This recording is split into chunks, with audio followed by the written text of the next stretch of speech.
I was thinking, no, wait a minute. They show up at the CNN Center on a Monday when they know I'm somewhere else. And they shoot a bunch of footage, calling me out and doing a bunch of things in the CNN Center.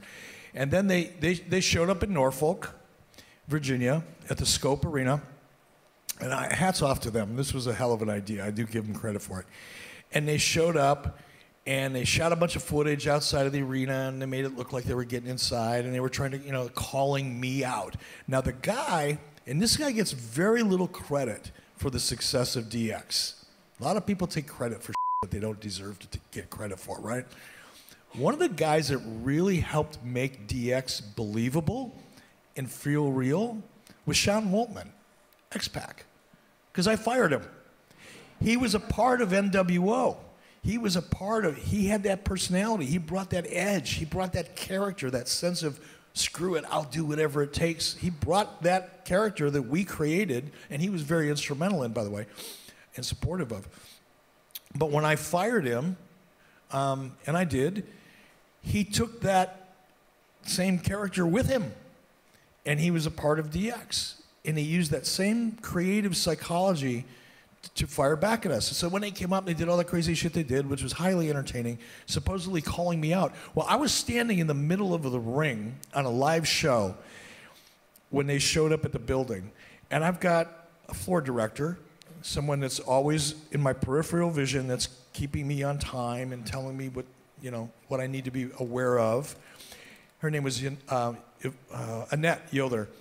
Annette's on the floor, little girl, little blonde, and she's like, I thought somebody set her on fire, or she was electrocuted. She's making all kinds of hand gestures. I'm used to seeing 5, 4, 3, and she's like, yeah! I go, what in the hell? Because what was happening is she was getting, because she had an IFB in her ear, and that's how she communicated to me in hand signals, and she's being told that, there's this, DX is backstage, WWE's backstage trying to get in, and I'm looking at her like, the hell? Just go pee. I don't care, I'll figure it out. I produce TV for a living, I'll get by. And I didn't find out that it was DX trying to get in until, after the show was over, and then it all became aware. So this was my reaction to that. And what one of the setups that I did before I did this, the first thing, or it might have been part of this, I don't recall. But I said in my promo, I said, Vince, don't use that skinny little Sean Waltman to come call me out. You're the one that want to kick my ass, because I'm the one that's been kicking yours. So let's do this between you and me. That was the premise of that whole thing that we did there. Is I didn't want it to make it look like it was between DX and WCW. I wanted to make it clear that it was between Vince McMahon and WCW. So that's why I called Vince out. Plus, I knew it'd drive him nuts. And did you think he would show up? Yeah, we did. We did. In fact, I told, all of our security, we had a dressing room waiting there for him. We dedicated a dressing room at the arena. I told all of our security, I told the head of our security that if he shows up, let him in the door, treat him with respect, show him to his dressing room, carte blanche.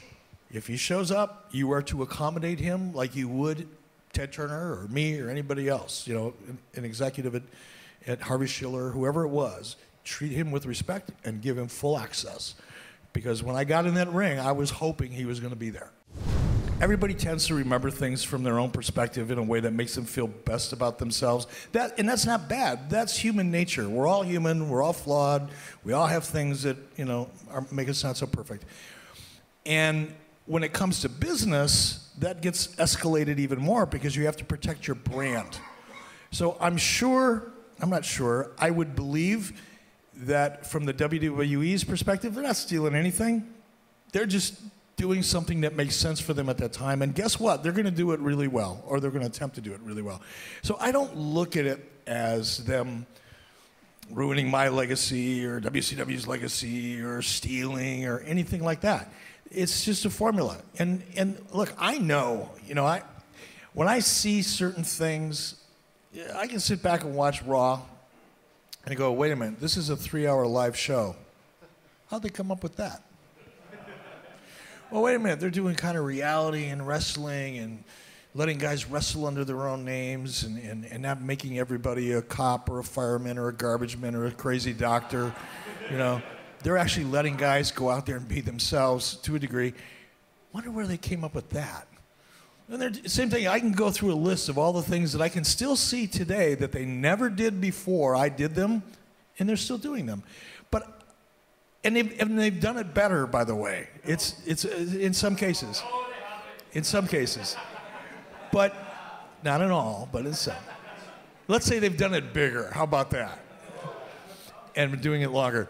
But I'm really comfortable with that. I don't get wrapped up in my legacy or getting credit because it is what it is. I had a great career. I'm sitting here today in Glasgow, Scotland, having beer with you guys, talking about wrestling, largely because of all of that.